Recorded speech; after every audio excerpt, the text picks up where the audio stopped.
जी तो गाइज आज के इस ट्यूटोरियल में हम एक बहुत ही ज़्यादा इंपॉर्टेंट कंसेप्ट जो है वो ऊप्स में देखने वाले हैं कि इनहेरिटेंस हमारे पास ऑब्जेक्ट ओरिएंटेड प्रोग्रामिंग में क्या होती है। ठीक है, इनहेरिटेंस का आप लोगों ने नाम सुना होगा, रियल लाइफ में भी नाम सुना होगा और प्रोग्रामिंग में भी आपने अक्सर जो है वो नाम सुना होगा कि इनहेरिटेंस एक कंसेप्ट है ऊप्स का। तो आज हम उसी कंसेप्ट को यहाँ पे जो है बहुत ही अच्छे से जो है वो समझने वाले हैं कि पाइथन के अंदर बेसिकली जो ऊप्स है उसमें इनहेरिटेंस जो है वो किस तरह काम करती है। ठीक है, तो सबसे पहले हम यहाँ पे ये देख लेते हैं व्हाट इज इनहेरिटेंस। हमारे पास इनहेरिटेंस है क्या? सही है, inheritance is an important concept, बहुत ही ज्यादा इंपॉर्टेंट है। यहाँ पे मैंने सिर्फ इंपॉर्टेंट लिखा, आप most most most important concept बोलने हैं इसको। Important concept in object oriented programming, it allow us one class, ये अलाउ करता है एक क्लास को टू टेक, ले सके फीचर्स फ्रॉम अनदर क्लास, कि दूसरी क्लास से एक क्लास जो है वो उसके फीचर्स जो है वो ले सके। मतलब कि एक क्लास है और एक दूसरी क्लास है। आप ऐसे समझ लें कि एक क्लास ए है, एक क्लास बी है। अब क्लास बी जो है वो क्लास ए के अंदर बने हुए जो मेथड्स हैं, जो चीजें हैं, वो उनको यूज कर सके। सही है, ठीक है, तो उसको हम यहाँ पे क्या बोलते हैं? इनहेरिटेंस बोलते हैं। ठीक है, अब मजीद अगर आप यहाँ पे देखें, the class that gives features is called the parent class। वो क्लास जो फीचर्स देती है, वो क्लास जो फीचर दूसरी क्लास को देती है, वो कौन सी क्लास होती है? वो होती है पेरेंट क्लास। ठीक है, the class that receives feature is called the child class। जिस क्लास को फीचर्स जिस क्लास को फीचर्स क्या होते हैं? मिलते हैं, वो कौन सी क्लास होती है? वो होती है child class.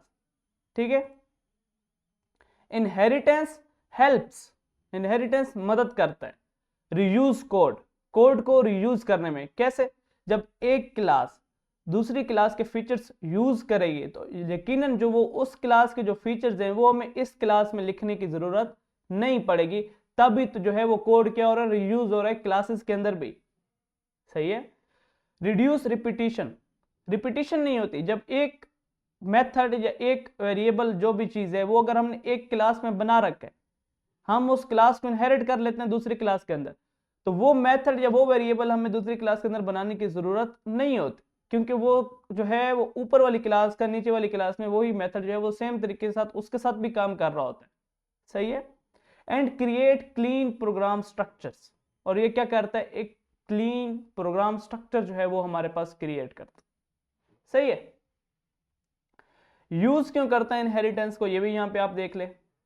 Inheritance is useful because it allows classes to share common properties and behaviours. Inheritance को हम इसलिए यूज करते हैं क्योंकि ये क्लासेस को अलाउ करती है जो भी उन क्लासेस के दरमियान कॉमन प्रॉपर्टीज या जो बिहेवियर्स होते हैं उनको। प्रॉपर्टीज और बिहेवियर्स कैसे बोलते हैं? प्रॉपर्टीज आप एट्रीब्यूट्स को समझ लें, बिहेवियर्स आप जो है ये मेथड्स वगैरह जो है इनको समझ।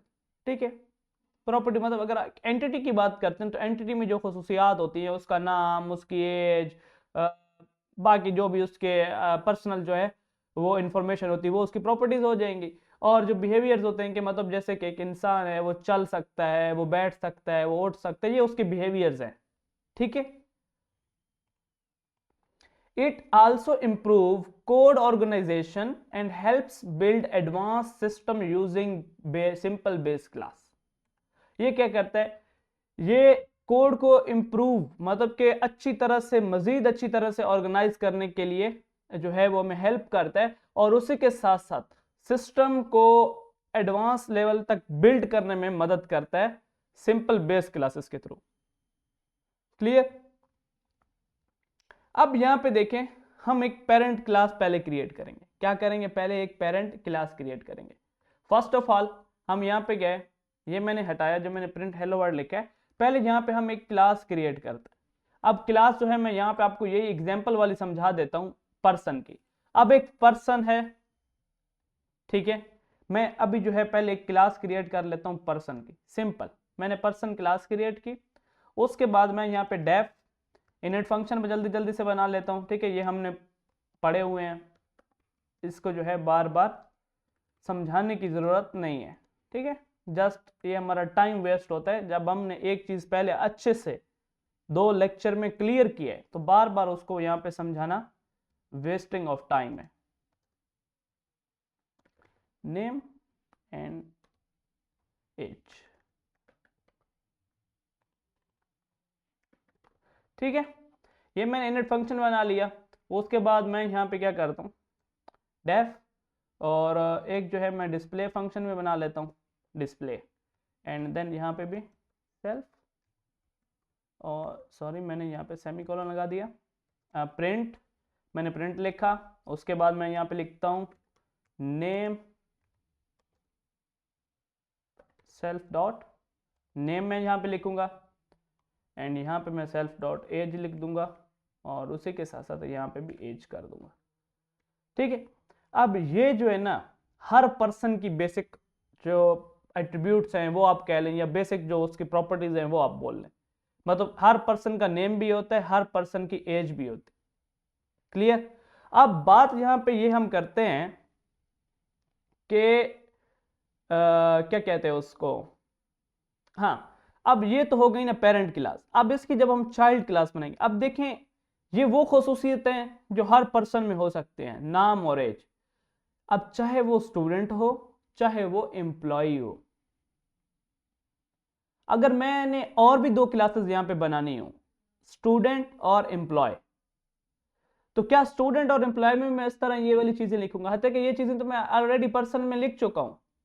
तो मैं क्या कर लूंगा, पर्सन की ये जो खसूसियत हैं इनको यूज कर लूंगा। स्टूडेंट की भी ये चीजें हो सकती हैं और एम्प्लॉय की भी ये चीजें हो सकती, ठीक है। कैसे? एक और क्लास बनाई मैंने, और मैं बनाता हूं स्टूडेंट, और इसके आगे ब्रैकेट लगा के मैं यहां पे लिखता हूं पर्सन। क्या लिखता हूं? पर्सन, और यहां पे लगाया कॉलन। अब इसका मैं डेफ बनाता हूं, इसके तो मुझे डेफ बनाने की जरूरत भी नहीं है, ठीक है। फिर भी मैं यहां पे एक डेफ बना के और क्या कर लेता हूं, इनेट बना लेना चाहिए कि नहीं बना लेना चाहिए, मैं पहले यहाँ पे देख लेता हूँ, कंफर्म कर लेता हूँ। फिलहाल जो है हम यहाँ पे बेसिक को चलेंगे, यहाँ पे आप लोग इस जगह पे कंफ्यूज हो जाएंगे।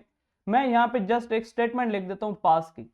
पास मैंने इसी वजह से लिखा कि अगर मुझे इस क्लास में लिखने के लिए कुछ नहीं है तो मैं यहाँ पे पास लिख देता हूँ, ताकि हमारे पास जो है वो एरर ना आए, ठीक है। अगर मैंने एक क्लास बना ली स्टूडेंट की और उसके अंदर मैंने कुछ लिखा नहीं है, अब वैसे तो मैं क्लास के अंदर लिख सकता हूं ये सारी चीजें मैं ये भी लिख सकता हूं, ये भी लिख सकता हूं, लेकिन ये तो मैंने पर्सन क्लास से ले ली ना।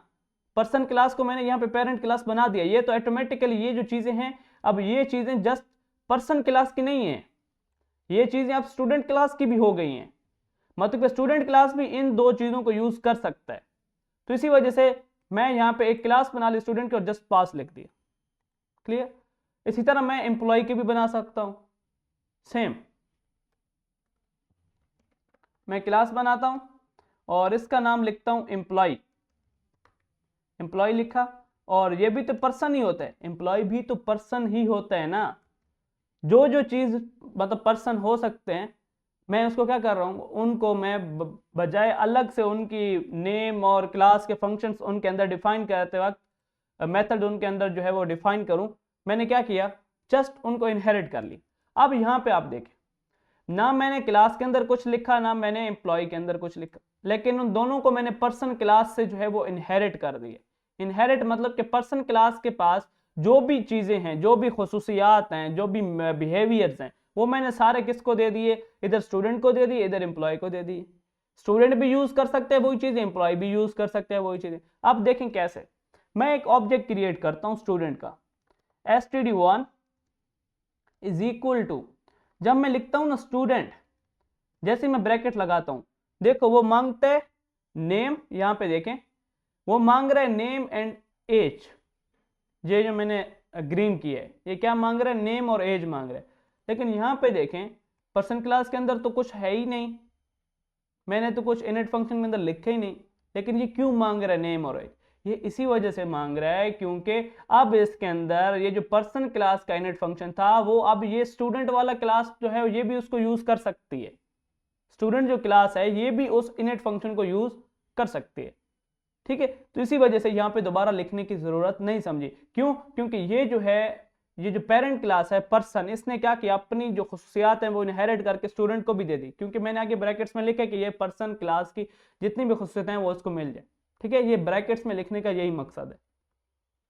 अगर मैं यहाँ पे नेम देता हूँ इशफाक एंड मैं यहाँ पे एज दे देता हूँ 20, सेम इसी तरह मैं एक बनाता हूँ एम्प्लॉय के लिए, मैं एक EMP बनाता हूँ, EMP1 इज इक्वल टू, मैं यहाँ पे simple EMP1 is equal to employ. अब यहाँ पे देखें तो एम्प्लॉय भी यूज कर सकेगा, देखें एम्प्लॉय के पास भी आ गया, देखें यहाँ पे एम्प्लॉय भी यूज कर पा रहा है नेम और एज, किसका, पर्सन क्लास का। यहाँ पे मैं लिखता हूँ हमाद और मैं यहाँ पे एज लिख देता हूँ 25। सही है। अब मैं अगर दोनों को डिस्प्ले करना चाहूँ तो दोनों डिस्प्ले भी होंगे, क्यों, क्योंकि डिस्प्ले वाला फंक्शन भी तो यहाँ पे है ना, और जब ये फंक्शन यहाँ पे है और उसको इनहेरिट जब मैंने किया पर्सन क्लास को, जब मैंने स्टूडेंट को दे दिया, तो फिर पर्सन क्लास का सिर्फ इनिट फंक्शन नहीं, पर्सन क्लास के अंदर जो भी चीजें हैं वो सारी की सारी स्टूडेंट और एम्प्लॉय के पास आ गई। तो मतलब कि ये उनका जो डिस्प्ले फंक्शन है वो भी यहाँ पे यूज कर सकते हैं। ठीक है, तो मैं यहाँ पे लिखता हूँ, पहले मैं यहाँ पे प्रिंट लिखता हूँ, मैं लिखता हूँ प्रिंट, इसके अंदर मैं लिखता हूँ स्टूडेंट डेटा, ठीक है, और मैं यहाँ पे लिख लेता हूँ std1 डॉट डिस्प्ले। ठीक है, इसी तरह मैं जो है यहाँ पे क्या कर लेता हूँ, Ctrl+C, मैं यहाँ पे लिखता हूँ एम्प्लॉय डेटा,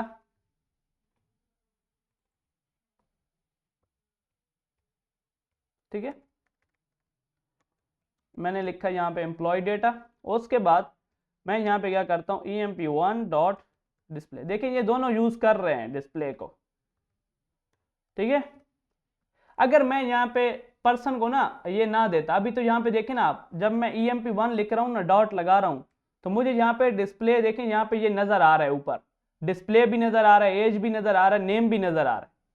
सही है, लेकिन अगर मैं यहाँ पे इनहेरिट ना करता इसको, अगर मैं यहाँ पे इस चीज को जो है वो यहाँ पे रिमूव करूँ ना, तो यहाँ पे आप देखें जैसे मैं डॉट लगाता हूँ मुझे कोई डिस्प्ले वगैरह नजर नहीं आ रहा। क्यों? क्योंकि अब इसके पास वो प्रॉपर्टीज है ही नहीं, क्योंकि मैंने पर्सन क्लास को इसके साथ इनहेरिट भी नहीं किया, इस वजह से।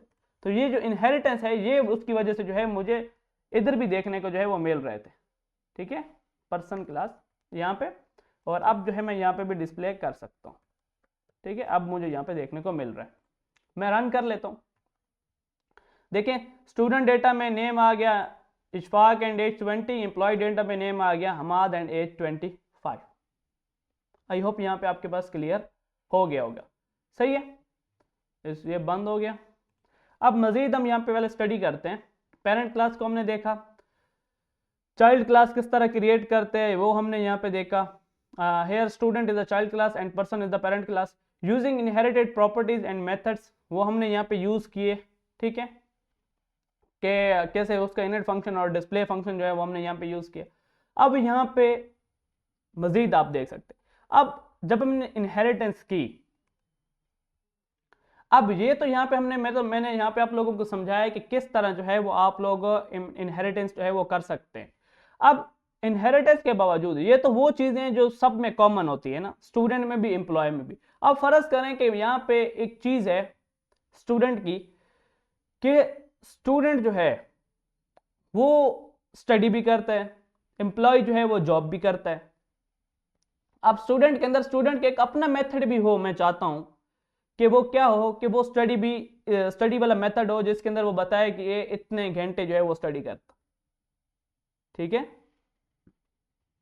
तो मैं यहां पे क्या कर लेता हूं, पास की जगह एक मेथड बनाता हूं df। ठीक है, उसके बाद मैं इस मेथड का नाम रखता हूं स्टडी, और यहां पे जो है मैं रख लेता हूं सेल्फ। ठीक है, अब यहां पे मैं क्या करता हूं, फर्स्ट ऑफ ऑल तो मैं यहां पे इसको एक आवर्स ले लेता हूं कि कितने घंटे वो स्टडी करता है। ठीक है, आवर्स। फिर मैं यहाँ पे प्रिंट कराता हूं, और यहाँ पे मैं लिख सकता हूं कि क्या लिख सकता हूं मैं,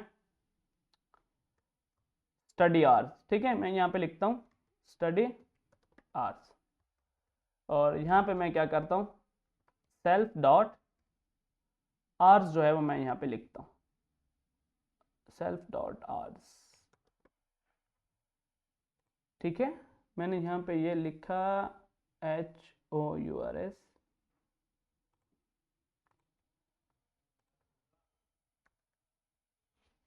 ये मेरे पास यहाँ पे hours is not accessed hours any why. चलें देखते हैं, मैं यहाँ पे बनाता हूँ, इसका मैं जॉब के लिए बनाता हूँ जॉब आवर्स, ठीक है। यहाँ पे मैं इधर लिख लेता हूँ स्टडी आवर्स, और यहाँ पे मैं लिख लेता हूँ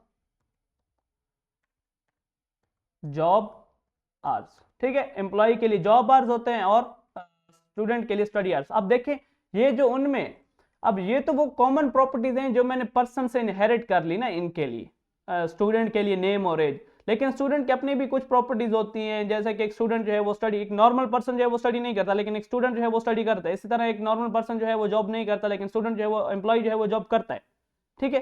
तो ये उसी पर्सन की कैटेगरीज होती हैं। तो अब उस पर्सन के अपनी कैटेगरीज जो है वो मैं यहाँ पे लिख सकता हूँ। अब मुझे यहाँ पे देखें, अगर मुझे यहाँ पे मैं इस पर्सन क्लास को इनहेरिट ना करता तो मुझे ये जो चीजें हैं ये भी इधर, ये क्या कहते हैं, ये स्टूडेंट में भी लिखनी पड़ती, और यही जो चीजें हैं ये नेम एज और डिस्प्ले वाला जो फंक्शन है ये मुझे जो है वो यहाँ पे भी लगाना पड़ता, ठीक है, एम्प्लॉय में। मतलब कि मेरा मजीद कोड जो है वो यहाँ पे मुझे लिखना पड़ता, मेरी नंबर ऑफ लाइंस जो है वो कोड की वो इंक्रीज होती है। और मैं यहाँ पे जो एक पॉइंट होता है जो एक प्रोग्रामर को हमेशा अपने माइंड में रखना होता है, रीयूजेबिलिटी ऑफ कोड, वो यहाँ पे मैं जो है क्या करता ना कर सकता, रीयूज ना कर सकता अगर इनहेरिटेंस ना होती, ठीक है। तो यहाँ पे इस वजह से जो है मेरा ये जो कितनी लाइनें हैं, टोटल 6 लाइनें, स्टूडेंट की भी बच गई और एम्प्लॉय की भी बच गई। मतलब कि क्या हुआ, टोटल 12 लाइन जो है यहाँ पे मुझे नहीं लिखनी पड़ रही, ठीक है। अब मैं यहाँ पे भी लिखता हूँ सेल्फ, और यहाँ पे भी लिखता हूँ आवर्स कि एम्प्लॉय की जो है वो ड्यूटी कितनी है, मतलब उसकी जॉब्स। उसके बाद मैं यहाँ पे क्या करता हूँ प्रिंट, प्रिंट के बाद मैं यहाँ पे लिख लेता हूँ जॉब आवर्स, ठीक है यहाँ पे। और मैं क्या कर लेता हूँ यहाँ पे सेल्फ डॉट आवर्स कर लेता हूँ, सही है। अभी आपको जो है वो यहाँ पे ये समझ आ जाएगा। अभी जो है आप यहाँ पे जो है इसको वैल्यूज क्यों नहीं मिली, अच्छा सेल्फ डॉट आवर्स को जो है वो यहाँ पे वैल्यूज नहीं मिली, तो मुझे पहले, अच्छा मैं यहाँ पे क्या करता हूँ सेल्फ डॉट आवर्स मैंने क्रिएट नहीं किया था, इज इक्वल टू आवर्स, सही है। आप देखें यहाँ पे, और यहाँ पे भी self dot hours is equal to self dot hours, ठीक है। अब अगर आप यहाँ पे देखें तो जैसे ही मैं std1 के साथ डॉट डॉट लगाता हूं तो अब मुझे यहाँ पे स्टडी आवर्स का जो फंक्शन है वो यहाँ पे देखने को मिल रहा है, ये वाला, ठीक है। और अगर मैं यहाँ पे आप देखें तो मुझे कहीं पर भी जॉब आवर्स वाला नहीं मिल रहा, क्यों, क्योंकि वो जस्ट किसके लिए है, वो जस्ट एम्प्लॉय के लिए। और क्या कहते हैं ये जो स्टडी आवर्स वाला ये जस्ट किसके लिए, स्टूडेंट के लिए। अगर मैं पर्सन का भी ऑब्जेक्ट बना दूं ना, पर्सन का जो कि मेरी मेन क्लास है, उसमें भी मुझे ये स्टडी आवर्स जो है मैं यहाँ पे PR1 करता हूँ ना, PR1 मतलब पर्सन 1, ठीक है। तो मैं यहाँ पे पर्सन का भी बना लूँ ना ऑब्जेक्ट, और मैं उसको कोई ना कोई नेम दे देता हूँ, जैसे कि सजाद एंड यहाँ पे 23, ठीक है। और यहाँ पे मैं क्या करता हूँ, मैं PR1 लिखता हूँ ना डॉट, तो यहाँ पे देखिए मुझे सिर्फ डिस्प्ले फंक्शन मिलेगा, ना स्टडी आवर्स मिलेगा ना जॉब आवर्स, ठीक है। जो चाइल्ड क्लास होती हैं वो फंक्शन यूज कर सकती हैं पेरेंट क्लास का, बट पेरेंट क्लास जो है वो कभी भी फंक्शन यूज नहीं कर पाएगी चाइल्ड क्लास का। क्लियर हुआ आपको? आई होप यहाँ पे आपको क्लियर हो गया होगा। मैं इस चीज को अब हटा देता हूँ, कमेंट आउट कर देता हूँ बल्कि, ठीक है। मैं यहाँ पे लिख देता हूँ डिस्प्ले, ठीक है, ताकि जब आप लोग रन करें तो आपको इशू ना आए। उसके बाद जब मैंने यहाँ पे डॉट लगाया तो मैं यहाँ पे स्टडी आवर्स सेलेक्ट करूंगा। स्टडी आवर्स के बाद उसके अंदर मुझे एक कोई ना कोई वैल्यू देनी होगी, जैसे कि मैं यहाँ पे कर लेता हूँ 6, क्या कर लेता हूँ 6, या मैं यहाँ पे ऐसे कर लेता हूँ कि 6 आवर्स, 6 आवर्स, ठीक है। मैं यहाँ पे आवर्स लिख लूँ या यहाँ पे इसको ठीक कर लूँ? अच्छा, मुझे यहाँ पे जस्ट आवर्स लिखना है और उसके बाद मैं यहाँ पे नहीं, बस ठीक है, मैं यहीं पे जो है वो आवर्स लिखता हूँ। मैं यहाँ पे स्ट्रिंग भेजता हूँ 6 आवर्स और यहाँ पे मैं क्या कर लेता हूँ std1 डॉट, अब यहाँ पे मुझे मिलेगा, सॉरी std1 नहीं, मुझे यहाँ पे emp1 लिखने, emp1 डॉट मुझे यहाँ पे मिलेगा जॉब्स आवर्स। ठीक है, तो मैं यहाँ पे भी दे दूंगा जॉब आवर्स जो है यहाँ पे इसके होते हैं, ये मतलब कि नॉर्मल जो है वो 9 घंटे जो है वो ड्यूटी करते हैं, 9 आवर्स। ठीक है, इस तरह। अब जब मैं इसको रन करता हूँ तो यहाँ पे आप देखें स्टूडेंट के साथ स्टडी आवर्स आ रहे हैं, ठीक है, स्टूडेंट डेटा के साथ एम्प्लॉय डेटा के साथ जॉब्स आ रहा, आवर्स जो है वो आ रहे हैं। अब बात जो मेन कहने का मतलब ये है ना कि ये कॉमन प्रॉपर्टीज थी, ठीक है, नेम एज ये कॉमन प्रॉपर्टीज थी जो कि स्टूडेंट की भी हो सकती हैं और एम्प्लॉय की भी। तो मैंने ये जो है वो एक मेन क्लास बना लिया, बेस क्लास, और उससे मैंने क्या कर लिए, दोनों जो जिसमें ये चीजें जो है वो यूज हो सकती हैं उनको मैंने ये असाइन कर दिया, मतलब थ्रू इनहेरिटेड। ठीक है, इनहेरिटेंस के थ्रू मैंने क्या कर दिया, वो प्रॉपर्टीज जो है इन दोनों को दे दिया, स्टूडेंट को भी दे दिया और एम्प्लॉय को भी। लेकिन स्टूडेंट की कुछ अपनी प्रॉपर्टीज होती हैं, कुछ अपने बिहेवियर्स होते हैं कि वो कितने घंटे स्टडी करता है, वो कौन सा, मतलब अगर मैं यहाँ पे मजीद मेथड्स बनाता जाऊँ तो बनते जाएंगे कि वो जो है यूनिवर्सिटी में उसकी क्लासेस कितनी होती हैं, सब्जेक्ट कौन कौन से। जिस तरह एम्प्लॉय की मैं बात कर लेता हूँ कि वो कौन सी पोजीशन पे है, कौन क्या काम करता है, तो ये सारी चीजें। ठीक है, इस तरह इनके अपने भी होते हैं। तो जैसे मैंने यहाँ पे स्टडी आवर्स के लिए बनाया, आप मजीद मेथड्स बना सकते हैं, एम्प्लॉय के लिए भी आप मजीद मेथड्स बना सकते हैं। ठीक है, वो आपके यहाँ पे मैं आपको एक असाइनमेंट दे देता हूँ कि ये जो मैंने बनाया इसमें आप दो दो मेथड्स और ऐड करें। ठीक है, ताकि आपकी जो है वो आपको सोचने की जो है ना वो सलाहियत जो है वो यहाँ पे ओपन हो जाए कि कैसे जो है मजीद जो है वो इनके प्रॉपर्टीज और बिहेवियर्स जो है वो देखे जाते हैं और उसकी बेस पे यहाँ पे इनके मेथड्स बनाए जाते हैं। सही है, यहाँ पे देखते हैं नोट्स में, ये तो हो गया कि किस तरह हम जो है वो नए फीचर्स जो है वो ऐड कर सकते हैं। सही है, देखें यहाँ पे ये हो गया use init function in child. अब बात आ जाती है कहाँ पे, अब बात आ जाती है इनिट फंक्शन की, कि इनिट फंक्शन आपने मेन क्लास में तो यूज किया था, मतलब बेस क्लास के अंदर। अब अगर इनिट फंक्शन को आपने चाइल्ड क्लास के अंदर यूज करना हो तो क्या होगा, बहुत ही जो है वो जबरदस्त किस्म की चीज है। यहाँ पे कैसे, वो हम यहाँ पे देख लेते हैं। अब स्टूडेंट का जो है ना वो कोई ना कोई रोल नंबर भी होता है। अब यहाँ पे तो मैंने स्टूडेंट का नाम और एज लिया, यहाँ पे भी मैंने स्टूडेंट के एम्प्लॉय की जो है वो इसका एम्प्लॉय का कोई ना कोई एक आईडी नंबर होता है। सही है, तो मैं चाहता हूं कि यहीं पे जब मैं इसको ऑब्जेक्ट बनाऊं तो यहीं पे जो है ये मेरे पास नेम और एज तो लेता है, नेम और जो एज है वो तो मेरे पास ले रहा है। मैं चाहता हूं कि स्टूडेंट के लिए यहाँ पे ये मेरे से रोल नंबर मांगे और एम्प्लॉय के लिए मेरे पास ये क्या मांगे, आईडी मांगे। तो मुझे क्या करना होगा, तो मुझे ये करना होगा, एक तरीका है इनिट फंक्शन को यूज करने का। अगर आपने इनहेरिटेंस किया हुआ है तो फिर इनिट फंक्शन को एक और तरीके के साथ जो है वो यूज किया जाता है, वो यहाँ पे देखें। अब यहाँ पे मैं क्या करता हूं, मैं डेफ लिखता हूं, इनिट फंक्शन लिखता हूं।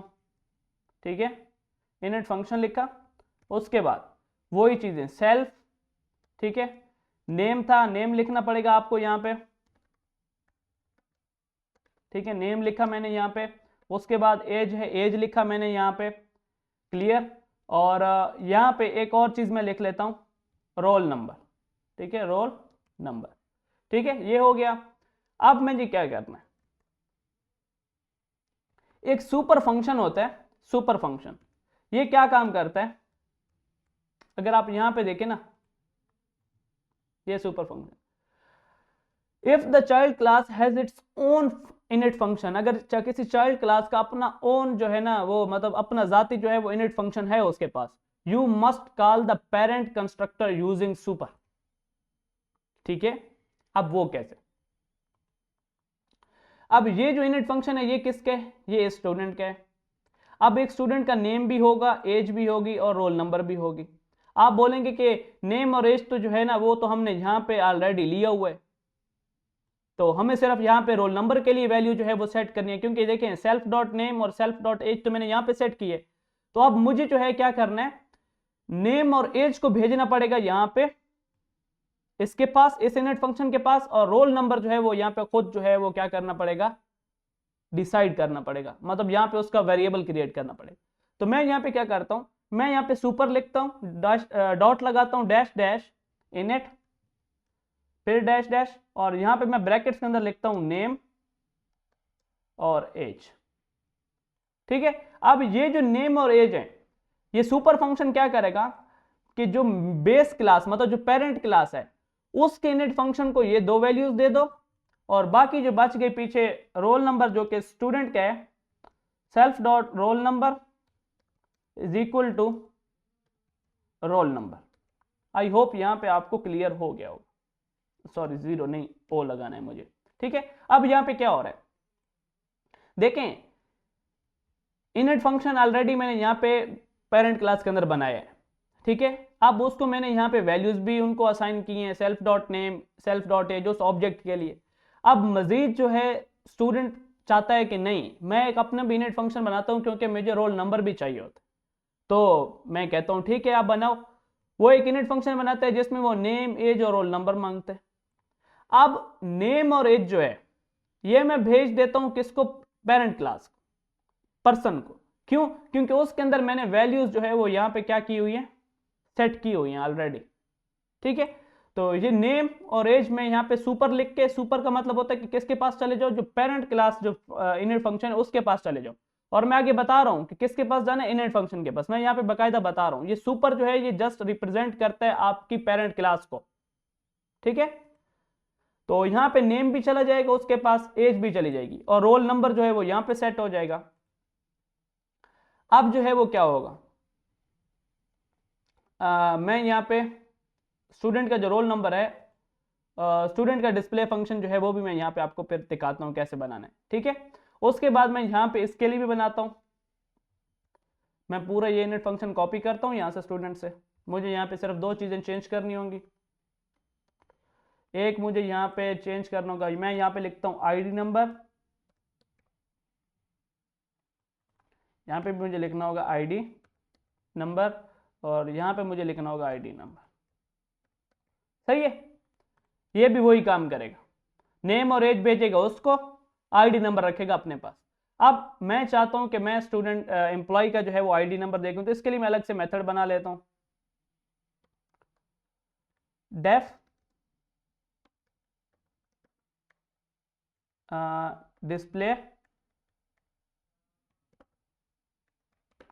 Display ID. ठीक है, और मैं यहाँ पे सेल्फ, उसके बाद प्रिंट, मैं यहाँ पे लिख लेता हूँ एम्प्लॉय आईडी,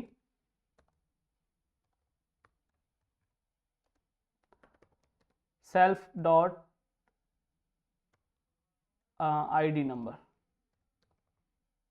सही है, मैंने ये चीज जो है वो यहाँ पे लिख ली, एक नया फंक्शन क्रिएट किया डिस्प्ले आईडी के नाम से, और प्रिंट एम्प्लॉय आईडी, और यहाँ पे मैंने सेल्फ आईडी लिख दिया। इसी तरह जो है मैं स्टूडेंट के लिए करूंगा।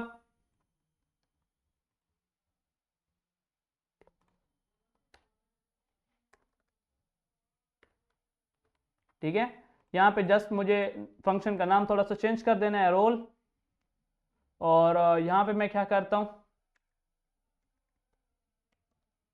Roll number. ठीक है, और यहाँ पे मैं लिख लेता हूँ स्टूडेंट रोल नंबर। सही है, तो इस तरह जो है आप मजीद जो है यहाँ पे अपने क्लासेस को जो है वो इम्प्रूव कर सकते हैं। ठीक है, अब नीचे जो है मैं यहाँ पे क्या करता हूँ, यहाँ पे मैं एक फंक्शन लगाता हूँ std1 डॉट डिस्प्ले रोल। ठीक है, और मैं यहाँ पे ब्रैकेट्स लगा देता हूँ, और एम्प्लॉय के लिए। अच्छा, मैं अभी आपसे एक क्वेश्चन करूंगा, डिस्प्ले आईडी, और यहाँ पे अब मुझे ये बताएं कि मैंने यहाँ पे रोल नंबर के लिए भी फंक्शन, मतलब वो अब मुझे डिस्प्ले करेगा, और एम्प्लॉय की आईडी भी जो है मुझे डिस्प्ले कर, लेकिन मैंने तो यहाँ पे अभी तक एम्प्लॉय रोल नंबर और आईडी दिए ही नहीं। तो जब पहले हम कर रहे थे ना इसमें वैल्यू, जब हम इनपुट कर रहे थे तो मुझे सिर्फ मिल रहा था नेम और एज, तो मैं तब भी जब सिर्फ दो चीजें जो है मैंने यहाँ पे एंटर की, मतलब नेम एंटर किया और एज एंटर की। तो मैंने यहाँ पे कोई भी रोल नंबर, अब जब मैं स्टूडेंट के लिए करूंगा ना तो वो मुझे बोल रहा है कि रोल नंबर एंटर करो, लेकिन वहीं पे जब मैं एम्प्लॉय के लिए करूंगा तो वो मुझे बोल रहा है आईडी नंबर एंटर करो। ये फर्क है, ठीक है। नेम और एज तो जाएगी पर्सन के पास, चाहे वो स्टूडेंट की हो चाहे वो एम्प्लॉय की हो, लेकिन उसका अपना इनइट फंक्शन है जो कि आईडी मांग रहा है एम्प्लॉय वाला, ठीक है। देखिए यहां पे आपको नजर आ रहा है, ये यहां पे वो आईडी मांग रहा है, आईडी नंबर एनी, और वहीं पे अगर मैं स्टूडेंट की बात करूं तो यहां पे आप देखें तो वो यहां पे रोल नंबर मांग रहा है, नेम और एज दोनों में सेम मांग रहा है। क्लियर? तो इस तरह जो है आप अपने अपने इनइट फंक्शन जो है बना सकते हैं यूजिंग सुपर फंक्शन। सही है। तो मैं यहाँ पे रोल नंबर एंटर कर देता हूँ, जैसे कि स्टूडेंट का फर्ज करें रोल नंबर है 11।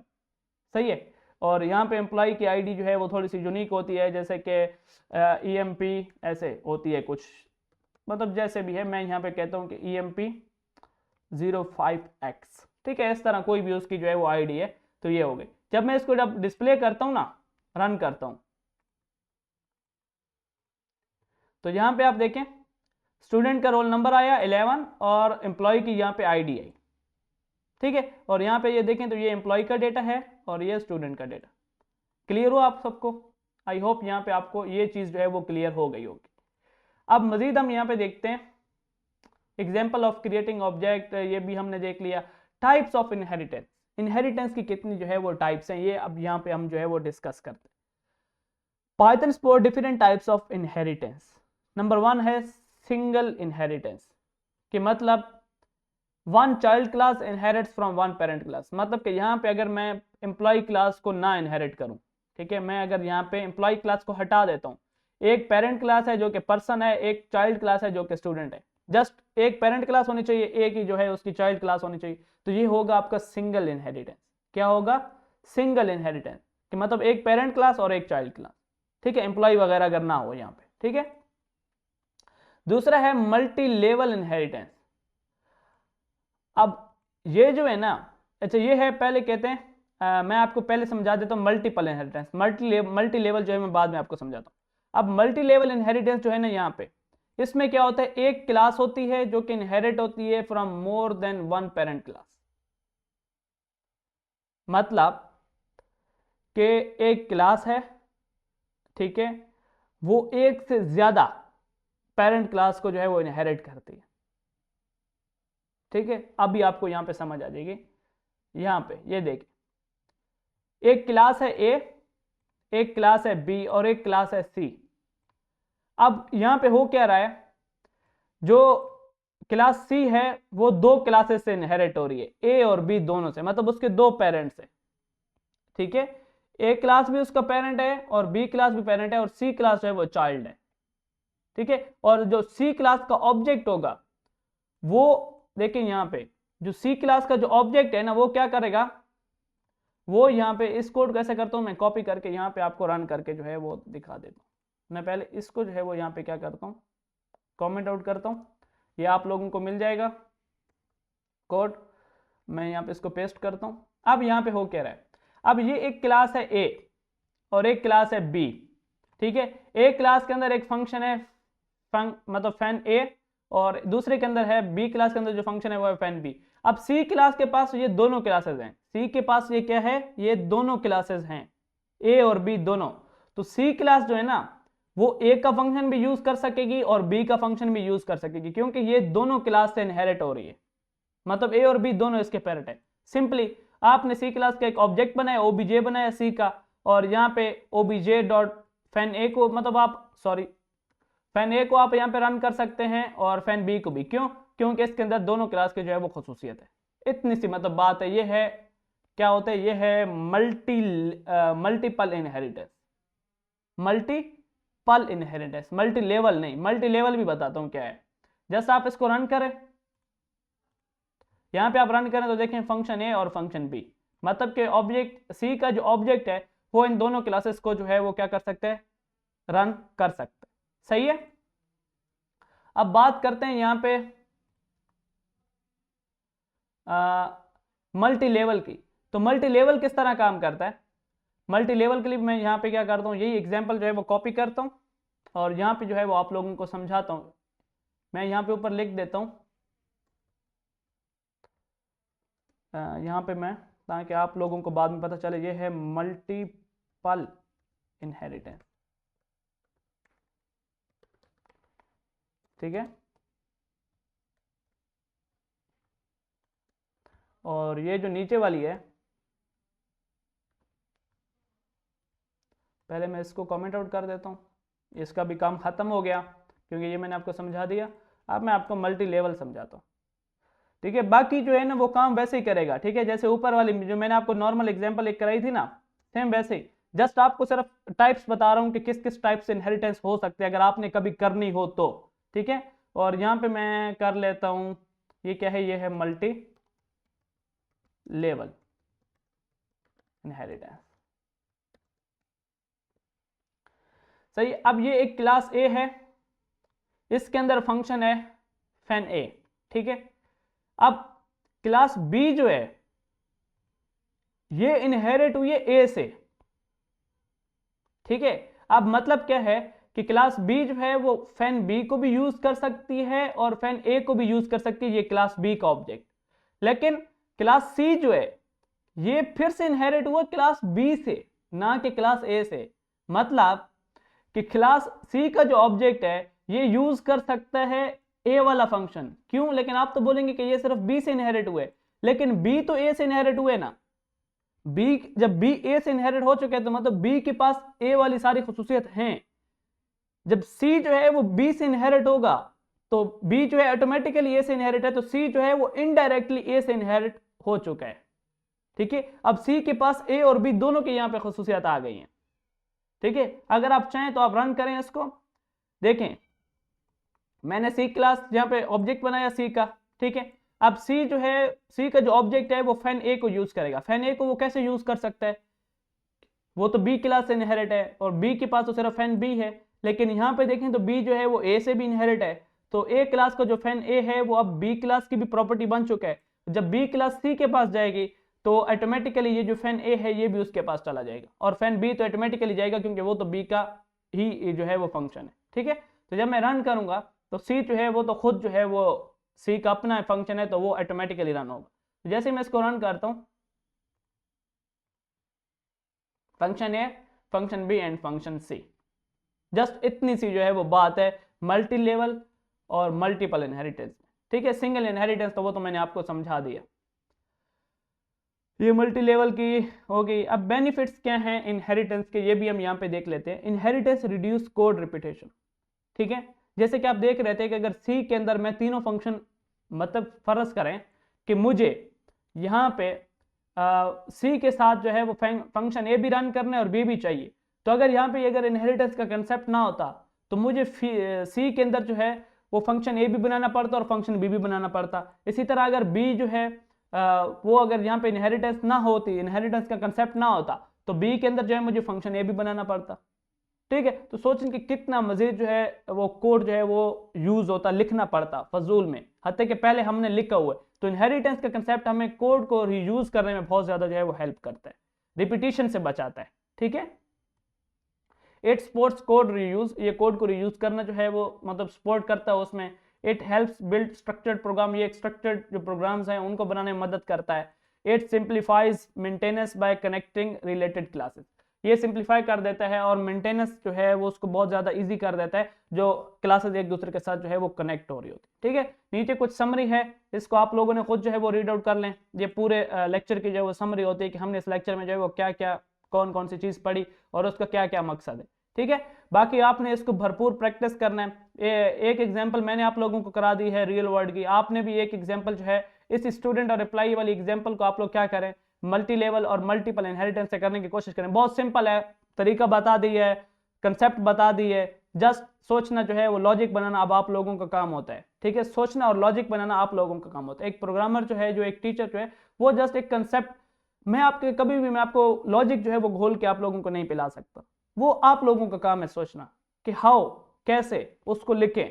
कोशिश किया करें, सोचा करें, कोशिश किया करें, लिखा करें। मतलब ऐसा आप अब आजकल हो क्या रहा है, आजकल ये हो रहा है कि कोई भी लॉजिक बनाने की ट्राई नहीं करता, बस हर बंदा कहता है कि अच्छा ये वाली चीज़ है, बस थोड़ा चैट जीपीटी को देता हूँ बस आ जाएगा, ठीक है आप लोग यूज़ करें, लेकिन सीखते वक्त जो है कम से कम लॉजिक बिल्ड करने की कोशिश किया करें। बेशक बाद में जब आप रियल वर्ल्ड में अपनी जॉब्स में हो बेशक भर भर के यूज़ करें, अगर आप लोगों का अगर टाइम ज़्यादा लग रहा है आप टाइम बचाएं, लेकिन सीखते वक्त कम से कम जो है ट्रेडिशनल कोडिंग का जो मेथड है उसको यूज़ करें। बेशक बाद में जॉब्स वगैरह में जाके चैट जीपीटी का भर भर के यूज़ करें, या जो भी आपको एआई टूल्स वगैरह मिलते हैं उनका बेशक यूज़ करें, सही है। सीखते वक्त जो है खुद से थोड़ा सा माइंड लड़ाया करें अपना, ठीक है। तो आज के लिए इस ट्यूटोरियल में इतना ही, मिलते हैं अपने नेक्स्ट ट्यूटोरियल में, अपना बहुत बहुत ख्याल रखिएगा, अल्लाह हाफिज़।